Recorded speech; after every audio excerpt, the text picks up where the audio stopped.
Well, students, today I'm here again in front of you to discuss about the topic that is thermal expansion and related to our subject physics unit 8 and class 9th. The name of the chapter is thermal properties of matter and its topic is thermal expansion. Have you ever observed that when you move from a bridge, there are some gaps on the bridge. When you move on that, a sound is to be produced. जब आप किसी bridge पर से गुजर रहे होते हैं, move कर रहे होते हैं, तो एक साउंड से प्रोड्यूस होती है, पिलर्स होते हैं और उस ब्रिज के बिटवीन जो है ना, उस ब्रिज के दरमियान में एक गैप होता है. क्यों रखा जाता है वो गैप? उसे टोटली क्यों नहीं हम कवर अप कर देते, उसे ज्वाइन क्यों नहीं कर देते हम? वो गैप क्यों होता है, क्या रीज़न है उसकी? The first question. Second is that the length of wire is to be extended. जो हमारे इलेक्ट्रिसिटी वायर्स हैं, जो हमारी ट्रांसमिटेड लाइंस हैं, जो इलेक्ट्रिसिटी ट्रांसमिट कर रही हैं, ट्रांसमिशन लाइंस हैं from tower to next tower, एक टावर से सेकंड टावर तक जो इलेक्ट्रिसिटी वायर्स हैं, इनकी लेंथ थोड़ी सी ग्रेटर क्यों रखी जाती है? ऐसा क्यों है? उसे बिल्कुल स्ट्रेच क्यों नहीं कर दिया जाता? क्या रीज़न है उसकी? Second. Third one is that, third question ये है कि जो रेल की पटरी है उसके दरमियान में गैप्स क्यों रखे जाते हैं? जब उसे ज्वाइन करते हैं तो उसे टोटली हम एक दूसरे के साथ मिला के क्यों नहीं ज्वाइन कर देते? हम उसे एक दूसरे के साथ मिला क्यों नहीं देते? उसके दरमियान में गैप रखा जाता है. तो गैप क्यों रखा जाता है? व्हाई? 3 क्वेश्चन है हमारे. एक तो ये कि जो ब्रिज होती है उसके जो पिलर्स हैं, उसके जो गार्डर्स होते हैं, उनके दरमियान में डिस्टेंस क्यों रखा जाता है? मीन्स जब हम उसके ऊपर से मूव कर रहे होते हैं, एक साउंड से प्रोड्यूस होती है जो कि हमें ये बताती है कि गैप है इसके दरमियान में. वो गैप क्यों रखा जाता है? व्हाई? What's the reason? वो गैप क्यों रखा जाता है? First question.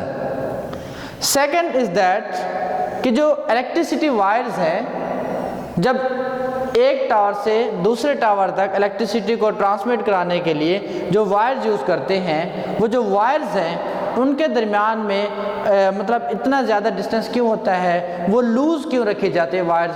वो बिल्कुल स्ट्रिक्ट या बिल्कुल टाइट क्यों नहीं रखी जाती? क्या रीज़न है उसके? सेकंड.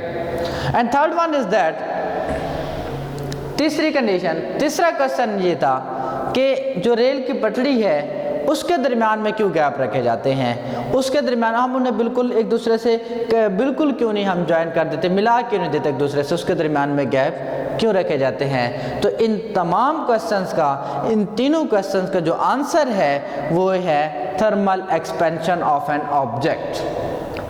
हमारे पास डिफरेंट टाइप्स के ऑब्जेक्ट्स हैं, उनके अंदर क्या होती है? एक्सपेंशन होती है, एक्सपेंड होते हैं. क्या एक्सपेंशन मीन्स दैट उनकी लेंथ इंक्रीज होती है?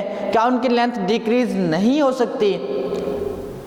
फिर हमारे पास क्वेश्चन राइज होता है, क्या उनकी लेंथ जस्ट इंक्रीज होती है, उनकी लेंथ डिक्रीज नहीं हो सकती? तो ऐसा नहीं है बिल्कुल कि उनकी लेंथ जस्ट इंक्रीज होती है. एक्सपेंशन मीन जस्ट हम इंक्रीमेंट ले रहे हैं. हम एक्सपेंशन मीन लेंथ में चेंज को डिस्कस करेंगे. यहाँ पर हम एक्सपेंशन से मुराद लेंथ में जो चेंजेस आते हैं हम उनको डिस्कस करेंगे. तो लेंथ वो इंक्रीज भी हो सकती है, वो लेंथ डिक्रीज भी हो सकती है. क्लियर? अब एक्सपेंशन 2 तरह के होते हैं हमारे पास. अब एक है linear thermal expansion, second one is volume thermal expansion. Linear thermal expansion में क्या होता है? जब किसी ऑब्जेक्ट का टेम्परेचर चेंज होने पर, किसी ऑब्जेक्ट का टेम्परेचर चेंज होने पर अगर उसके लेंथ में चेंज आ गया है, for example an object at a specific temperature, at a specific temperature object has its length L0, object has its length L not at a specific temperature, कोई एक temperature है T नॉट कह सकते हैं आप उसे, at a specific temperature object has length L not, कोई एक ऑब्जेक्ट हम कंसिडर करते हैं, आयरन टाइप ऑब्जेक्ट है, कोई मेटालिक ऑब्जेक्ट है, तो उसकी जो लेंथ है वो क्या है, L नॉट है, इनिशियल लेंथ जो है वो उसकी L नॉट है स्पेसिफिक टेम्परेचर के ऊपर। And when we increase the temperature, when we increase the temperature, change the temperature, decrease भी कर सकते हैं, इंक्रीज भी हो सकता है, जब टेम्परेचर चेंज होता है, increase the temperature then its length change, then its length change and become changed and become L। अब टेम्परेचर इनिशियल अगर हम कंसीडर करें, लेट टेम्परेचर पहले जो था वो टेम्परेचर इसका जो चेंज हुआ है, अगर इनिशियल टेम्परेचर क्या था T नॉट था और अब टेम्परेचर क्या हुआ है T हो गया है। इनिशियल टेम्परेचर जो था, इनिशियल टेम्परेचर T नॉट था, फॉर एग्जांपल हमारे पास एक ऑब्जेक्ट है,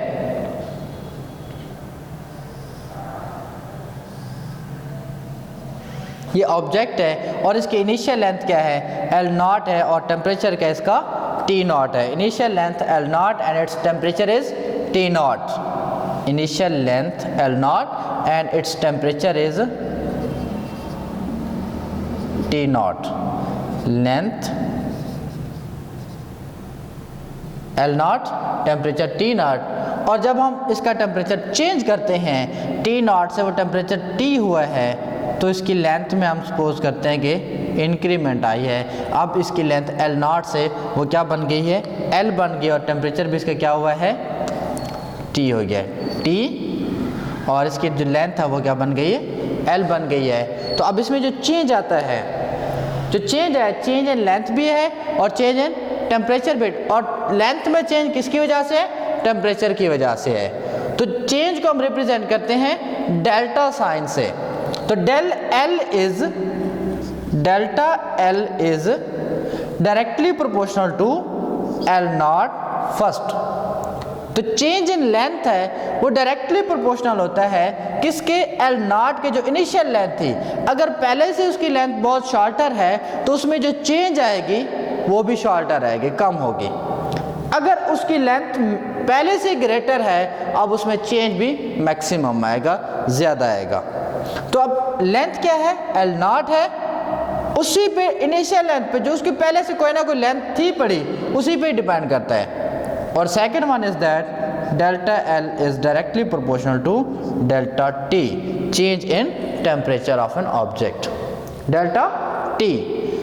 from these two equations 1 and 2, from these two equations delta L is directly proportional to L naught del T, L naught del T.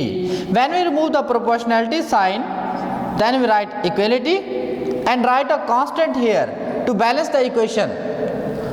जब हम इस proportionality sign को remove करते हैं, इस प्रोपोर्शनलिटी साइन को ख़त्म करते हैं, तो हम यहाँ पर इक्वलिटी लगाते हैं और फिर इधर इस इक्वेशन को बैलेंस, इक्वल मीन्स दैट अब दोनों साइड्स इक्वल हैं, बैलेंस होगी। अब यहाँ बैलेंस करने के लिए हम कोई ना कोई कांस्टेंट ऐड कर देते हैं। लेट वो कांस्टेंट क्या है, अल्फा है, alpha L naught delta T, alpha L naught delta T, okay. And del L is equal to delta L, change in length जो है वो इक्वल होता है। अब change in length delta L जो है ना वो इक्वल है final minus initial L minus L naught, और डेल्टा T जो है ना वो भी इक्वल होता है T minus T not, okay, T minus T not. तो अगर हम डेल्टा L की जगह उसकी वैल्यू पुट कर दें, delta L is equal to delta L, अब ये इक्वल है L minus L naught, minus L naught is equal to alpha L naught delta T।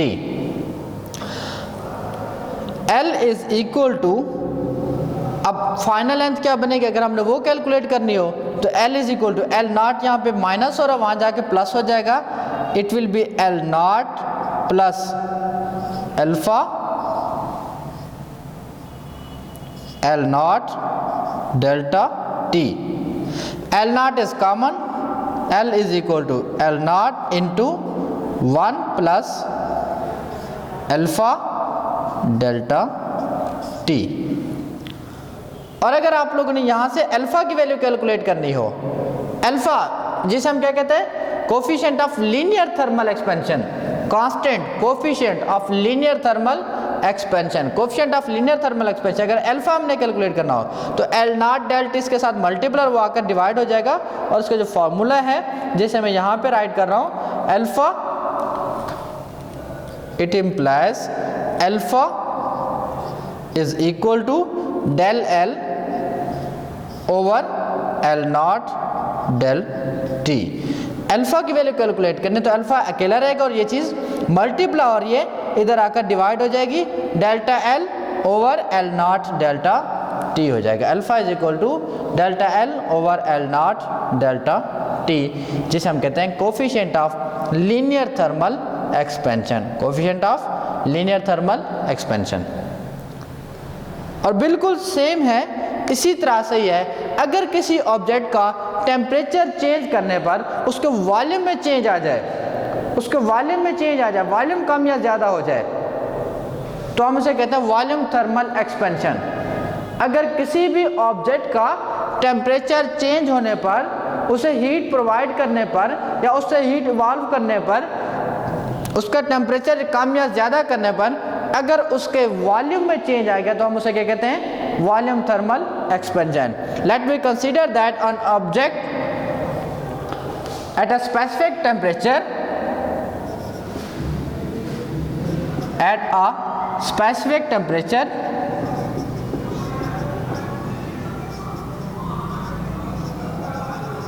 at a specific temperature T naught, that is T naught, at a specific temperature T naught, object has now we are comparing the volume not the length, it's a volume thermal expansion. At a specific temperature T naught, object has a volume V naught, and by changing the temperature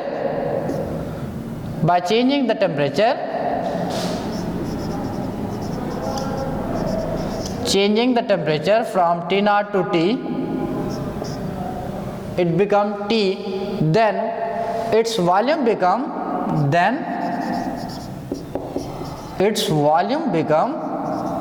at temperature T, its volume become V. Now we can write the change in the volume that's represented by del V, that is represented by del V is directly proportional to initial volume V naught. Del V is also directly proportional to change in temperature del T, क्योंकि initial जो volume होगा उसी के according उसमें changes आएगी। For example हमारे पास क्या है, एक ऑब्जेक्ट है, अगर हम उसे ड्रा करें तो मैं कहता हूँ कि हमारे पास एक ऑब्जेक्ट है, पहले जो उसका वॉल्यूम है वो ये था, उसके जो डायमेंशंस थे वो ये डायमेंशंस थे उसके। अब जब हमने उसे क्या किया, हीट अप कर दिया, उसे टेम्परेचर चेंज कर दिया, तो उसका जो वॉल्यूम चेंज हुआ है, उसका जो वॉल्यूम अब बना है वो उसमें इंक्रीमेंट भी हो सकती है, उसमें डिक्रीमेंट भी हो सकती है। अभी हम इंक्रीमेंट को कंसीडर कर रहे हैं यहाँ पे, उसका जो वॉल्यूम है वो चेंज हो जाता है अब, और वॉल्यूम उसका ये बन गया।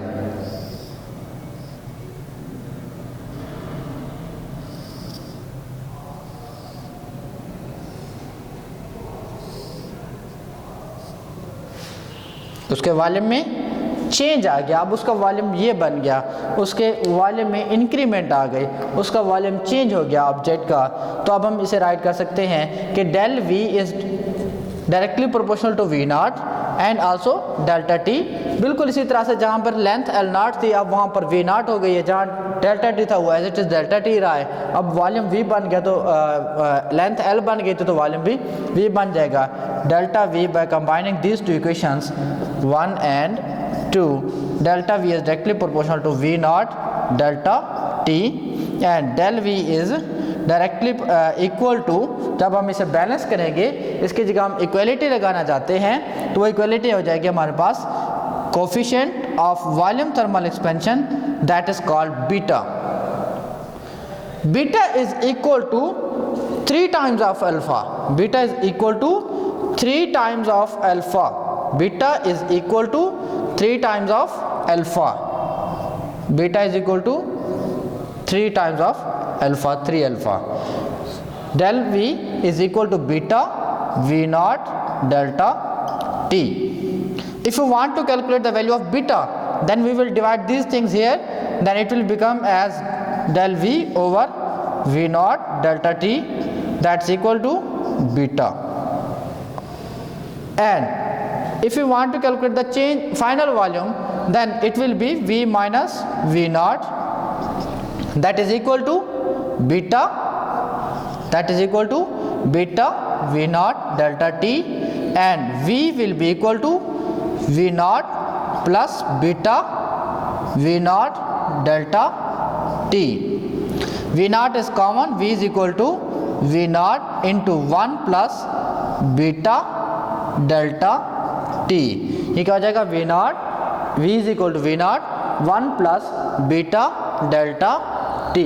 ये हमारे पास फाइनल वॉल्यूम का फार्मूला अगर बिल्कुल ऐसे ही है जैसे हमने यहाँ पे राइट किया था कि delta V is equal to V minus V naught final minus initial, और इसी तरह से delta T is equal to T minus T naught, और जो बीटा है हम इसे कहते हैं coefficient of volume thermal expansion, beta से रिप्रेजेंट किया जाता है और ये इक्वल है delta V over V naught delta T। और इसी तरह से जो अल्फा है वो कहलाता है coefficient of linear thermal expansion, that is equal to alpha is equal to delta L over L naught delta T, that is equal to delta L over L naught delta T।